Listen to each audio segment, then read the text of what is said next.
अण्णाभाऊ साठेंच्या पुतळ्यासाठी खामगावात साखळी उपोषण सुरू. 5 दिवसात मागण्या मान्य न झाल्यास आंदोलन तीव्र करणार. खामगाव बुलढाणा जिल्ह्यातील खामगाव शहरात गेल्या 12 दिवसांपासून अण्णाभाऊ साठे यांचा पुतळा नियमित करण्यासाठी मातंग समाज बांधवांकडून साखळी उपोषण केले जात आहे.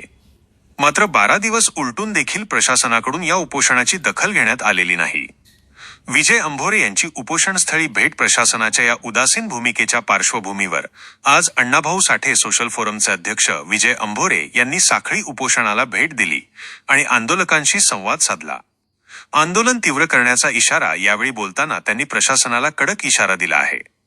येत्या 5 दिवसात प्रशासनाने अण्णाभाऊ साठे यांच्या पुतळ्यासंदर्भातल्या मागण्या मान्य केल्या नाही तर हे आंदोलन अधिक तीव्र करण्यात येईल असे विजय अंभोरे यांनी स्पष्ट केले आहे.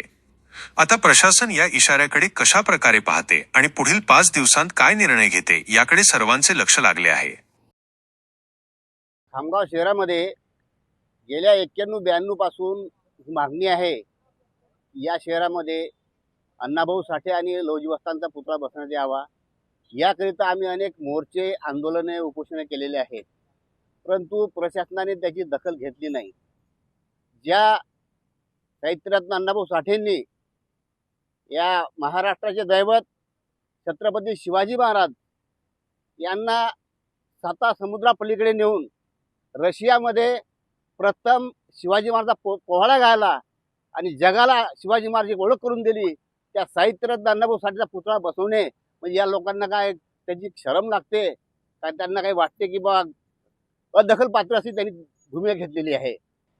आणि मग माझी अशी कळकळीची विनंती या प्रशासनाला आहे की अण्णाभाऊ साठे एक सर्वसामान्य व्यक्ती नाही तर फार मोठे एक नेते, एक साहित्यिक, विचारवंत, कामगार नेते, कलावंत या ठिकाणी होऊन गेलेले आहेत. म्हणून आमची कळकळीची पुनश्च विनंती आहे की हा पुतळा या ठिकाणी प्रशासनाने कायम करावा आणि त्याचं सौंदर्यीकरण करावं.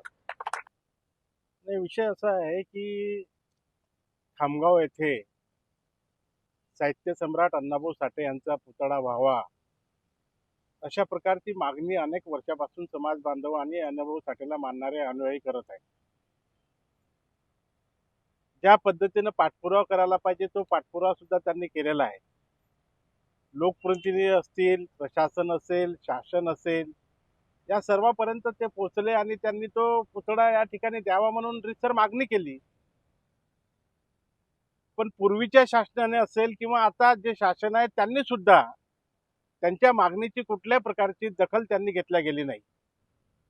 या मतदारसंघाचे आमदार आकाशभाऊ फुंडकर आणि राज्याचे मंत्री, कामगार मंत्री, त्यांना मी तुमच्या सर्वांच्या माध्यमातून विनंती करतो की आपण या प्रकरणामध्ये लक्ष घाला आणि जेवढ्या तातडीनं तो पुतळा उभा करता येईल तेवढ्या तातडीनं पुतळा उभा करण्याचा प्रयत्न करा.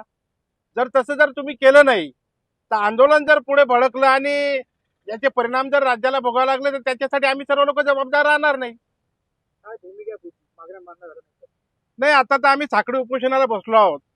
साखळी उपोषणाला 5 दिवसाचा अल्टिमेटम आम्ही त्यांना दिलेला आहे.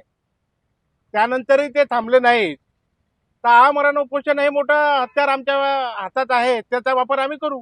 पण अण्णाभाऊ साठेंचा पुतळा ज्या ठिकाणी आहे तो पुतळा त्या ठिकाणीच राहील आणि त्याला जर कोणी हात लावण्याचा प्रयत्न केला तर पूर्ण महाराष्ट्र पेटून उठेल.